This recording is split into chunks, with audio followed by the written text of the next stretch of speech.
আসসালামু আলাইকুম, ইকরামে আপনাদেরকে স্বাগত। আজকে আমি করে দেখেছি প্রচন্ড গরমে আরাম দিবে এরকম একটি রেসিপি, মিল্ক ললি। মিল্ক ললির জন্য আমি এখানে কিছুটা দুধ নিয়ে নিয়েছি। চুলাতে আঁচ ধরিয়ে আমি দুধটিকে জাল দিয়ে নেব। এক বলক আসা পর্যন্ত দুধটিকে আমি জাল দিয়ে নেব।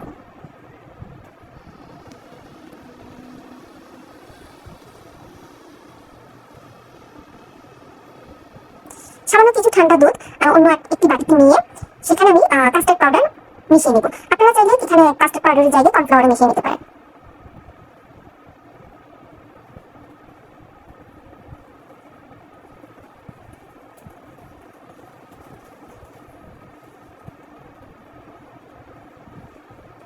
কাস্টার্ড পাউডারটি ভালো করে মিশিয়ে নেব। কাস্টার্ড পাউডারটি অবশ্যই ঠান্ডা দুধের সাথে মিশিয়ে নিতে হবে। গরম দুধের মধ্যে কাস্টার্ড পাউডার দিলে দলা পাকিয়ে যাবে।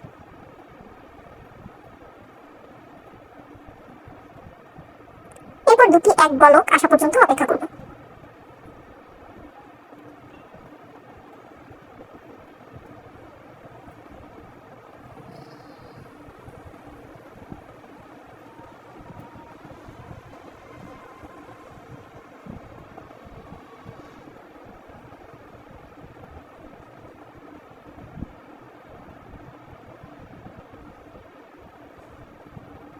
দুধে এক বলক চলে আসলে আমি যে কাস্টার্ডের মিশ্রণটা মিশিয়ে রেখেছিলাম সেটি আমি এখানে দিয়ে দিব।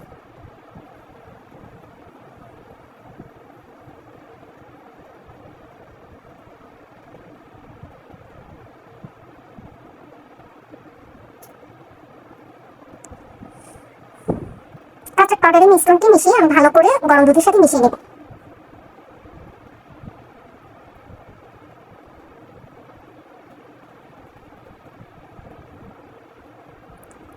কনডেন্স মিল্ক দিয়ে দিব।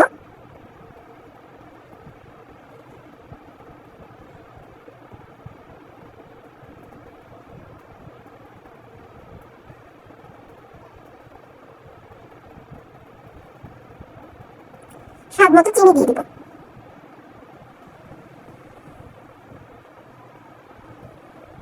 এখন আমি এক বলক চলে আসা পর্যন্ত অপেক্ষা করব।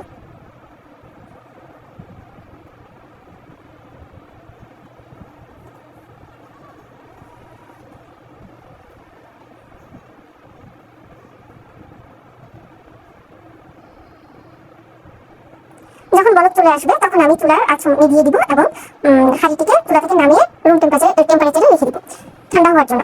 ঠান্ডা হয়ে যাওয়ার পরে আমি এই মিশ্রণটিকে সাথে ঢেলে দেব।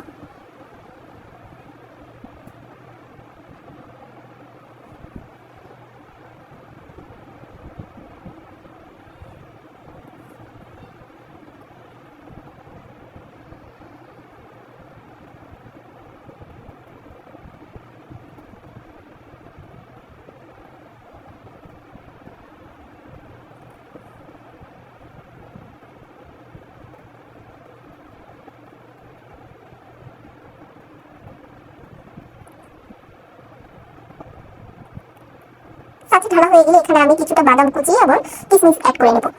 কেউ চাইলে এই জায়গাটি স্কিপ করতে পারে। এরপর আমি এই ললির সাজটিকে আমি 24 ঘন্টার জন্য ফ্রিজের মধ্যে রেখে দেব।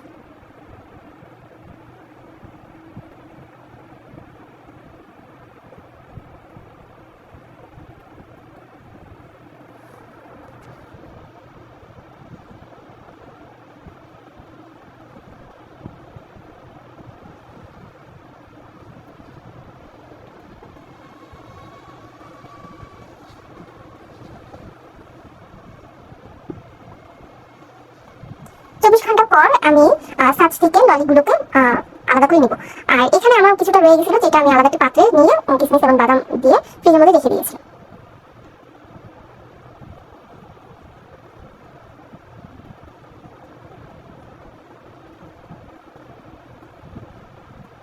এখন আমার 24 ঘন্টা হয়ে গিয়েছে এবং আমি ললিগুলোকে সাজ থেকে বের করে নিচ্ছি।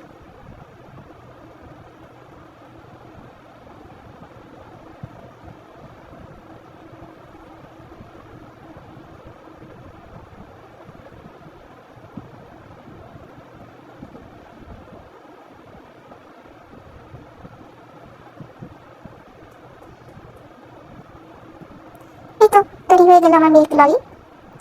এই প্রচন্ড গরমে, যেটা অসহ্যকর গরম এখন চলছে, এই গরমে একটি ললি আসলে অনেক আরামদায়ক এবং মজাও লাগে।